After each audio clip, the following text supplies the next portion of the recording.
Hello students, welcome back to organised knowledge channel. और आज की जो वीडियो है उसमें हम डिस्कस करने वाले हैं साइंस के सिलेबस को। ठीक है, फॉर क्लास 9th।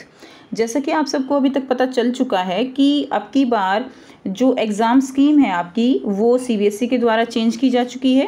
पहले आपके एक बार पेपर होते थे, अब की बार आपके टर्म 1 और टर्म 2 के अकॉर्डिंग पेपर होंगे। ठीक है, यानी अब की बार सीबीएसई आपके कितने टाइम पेपर लेगी, 2 टाइम्स पेपर लेगी। क्लियर है। और इसीलिए टर्म वाइज सिलेबस जो है वो आज सीबीएसई के द्वारा अपलोड किया जा चुका है। ठीक है, जिसको आप cbse.academic.nic.in से वहाँ पे करिकुलम का एक आइकन है, cbse.academic.nic.in पे आप क्लिक करोगे तो वहाँ पे आपको करिकुलम का एक ऑप्शन मिलेगा। वहाँ से आप जो है टर्म वाइज सिलेबस डाउनलोड कर सकते हो। ठीक है, हर बच्चे के पास सिलेबस ज़रूर होना चाहिए। अब तक हम भी वेट कर रहे थे कि सिलेबस आएगा, तो वो जो है हमारा भी वेट ख़त्म हो चुका है। अब आप बच्चों का भी वेट ख़त्म हो चुका है, बस आपको पढ़ना है। इसमें हम डिस्कस करने वाले हैं क्लास 9th का साइंस का सिलेबस। तो देखिए, सबसे पहले ये आपके लिए जनरल इन्फॉर्मेशन दी गई है और इसके बाद देखिए जनरल इंस्ट्रक्शंस में आपको दिया गया है टोटल थ्योरी एग्जामिनेशन जो है वो आपका term first and second will be 80 marks, यानी टोटल टर्म 1 और टर्म 2 दोनों ही आपके 80 मार्क्स के रहेंगे। और 20 मार्क्स की वेटेज आपकी इंटरनल असेसमेंट के लिए रहेगी। ठीक है, इंटरनल असेसमेंट जो है 10 मार्क्स की जो इंटरनल असेसमेंट होगी वो आपकी होगी टर्म 1 के लिए। क्लियर है, टर्म 1 के लिए। और 10 मार्क्स की जो रहेगी वो होगी आपकी टर्म 2 के लिए। क्लियर है, यानी आपकी 20 मार्क्स की होगी, 10 मार्क्स आपके टर्म 1 में लगेंगे और 10 मार्क्स आपके इंटरनल असेसमेंट के टर्म 2 में लगेंगे। नेक्स्ट देखिए, there will be periodic test. अब इंटरनल असेसमेंट जो है वो आपकी किस किस पे बेस्ड होगी, आपके 3 पीरियोडिक टेस्ट होंगे। ठीक है, जिसमें से 2 पीरियोडिक टेस्ट आपके जो बेस्ट पीरियोडिक टेस्ट होंगे उनके मार्क्स आपके लगाए जाएंगे, उनकी एवरेज लगेगी, average of the 2 periodic test. Clear है, एक तो क्राइटेरिया ये हो गया, ये आपका पहले से ही कंटिन्यू है, पहले भी आपके पीरियोडिक टेस्ट होते थे। दूसरा दिया गया है diverse method of assessment as per the need of the class dynamics and curriculum transaction. This में इंक्लूड द शॉर्ट टेस्ट होंगे आपके, ओरल टेस्ट हैं, क्विज हैं, कॉन्सेप्ट मैप हैं, project, poster, presentation, inquiry based scientific investigation etcetera. Third जो area रहेगा आपका वो है practical laboratory work should be done by the students. ठीक है, तो लेबोरेटरी वर्क यानी प्रैक्टिकल वर्क आपको करना है।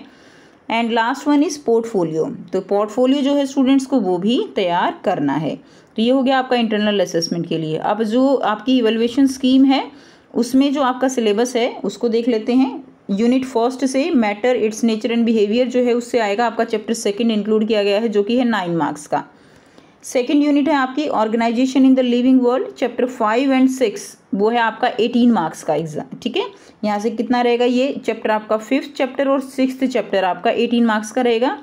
एंड थर्ड जो यूनिट है आपकी motion force and work, chapter 8 और 9 आपका टर्म फर्स्ट में इंक्लूड किया गया है जो कि 13 मार्क्स, यानी यहाँ से आपके टोटल हो गए 40 मार्क्स। चैप्टर 2, चैप्टर 5, 6, 8 और 9। ठीक है, ये चैप्टर आपके आएंगे 40 मार्क्स के लिए टर्म फर्स्ट में, और 10 मार्क्स इसमें हो गए इंटरनल असेसमेंट। तो टोटल हो गया टर्म फर्स्ट आपका 50 मार्क्स का। सेकंड टर्म देखिए, टर्म सेकंड में जो आपके जो है चैप्टर इंक्लूड किए गए हैं, चैप्टर 3 है, 4th है, ये है 18 मार्क्स के 2 चैप्टर हैं आपके। Second unit organisation in the living world से चैप्टर 13 है आपका 8 मार्क्स का, काफ़ी ईजी चैप्टर। एंड थर्ड जो यूनिट है आपकी motion force and work, chapter 10 और 11 इंक्लूड किया गया है 14 मार्क्स का, ये भी हो गए आपके टोटल 40। तो टोटल आपके हो गए यहाँ पे 80 मार्क्स, 10 मार्क्स की टर्म फर्स्ट की इंटरनल असेसमेंट और 10 मार्क्स की आपकी सेकंड टर्म की इंटरनल असेसमेंट, और आपका यहाँ पे टोटल एग्ज़ाम हो जाएगा 100 मार्क्स का। ठीक है, तो ये कंप्लीट जो है आपका इवैल्यूएशन रहेगा। उसके बाद यहाँ पे आपको दिया गया है कि यूनिट फर्स्ट चैप्टर 2 आपका है नेचर ऑफ मैटर, इसमें elements, compound, mixtures, heterogeneous and homogeneous mixture, colloids and suspension, इन सब के बारे में आप पढ़ने वाले हो। उसके बाद देखिए चैप्टर 5 जो दिया गया है बेसिक यूनिट ऑफ लाइफ, उसमें सेल के बारे में पढ़ोगे। Cell as a basic unit of life, prokaryotic, eukaryotic, ये सारी जो है आप लिखे हुए हैं बच्चे, आप यहाँ से पढ़ सकते हो। Vacuoles, endoplasmic reticulum, Golgi apparatus हैं, न्यूक्लियस, क्रोमोसोम। ठीक है, ये सब आपको करने हैं। नेक्स्ट देखिए चैप्टर 6 है टिश्यूज़। टिश्यूज़ में आप जो है structure and function of animal and plant tissues के बारे में पढ़ोगे, मेरिस्टेमेटिक एंड परमानेंट टिश्यू ये सब। एंड यूनिट 3 में मोशन में आप डिस्टेंस, डिस्प्लेसमेंट, वेलोसिटी और उनके ग्राफ्स हैं। Elementary of idea of uniform circular motion, ये सारा कॉन्सेप्ट आपका रहेगा मोशन में डिस्टेंस और डिस्प्लेसमेंट का। Next chapter 9 force and laws of motion, इसमें डिफरेंट आप न्यूटन्स के लॉज पढ़ोगे, action reaction, force and acceleration, elementary idea of conservation of momentum, इसके बारे में पढ़ोगे। अगर हम सेकंड टर्म की बात करें तो चैप्टर 3 में एटम्स और मॉलिक्यूल्स के बारे में पढ़ोगे, ठीक है। Law of constant proportion, atomic and molecular masses, mall concept पढ़ोगे।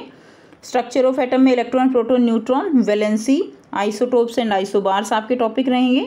उसके बाद है चैप्टर ग्रेविटेशन में यूनिवर्सल लॉ ऑफ ग्रेविटेशन है, फोर्स ऑफ ग्रेविटेशन, ठीक है। तो ये सारे आपके क्या दिए गए हैं, टॉपिक्स हैं। चैप्टर 11 वर्क एंड एनर्जी है। एंड चैप्टर 13 है काफ़ी इजी बच्चे और 8 मार्क्स का चैप्टर है, why do we fall ill, जिसमें आप हेल्थ एंड डिजीज़ के बारे में पढ़ोगे, ठीक है।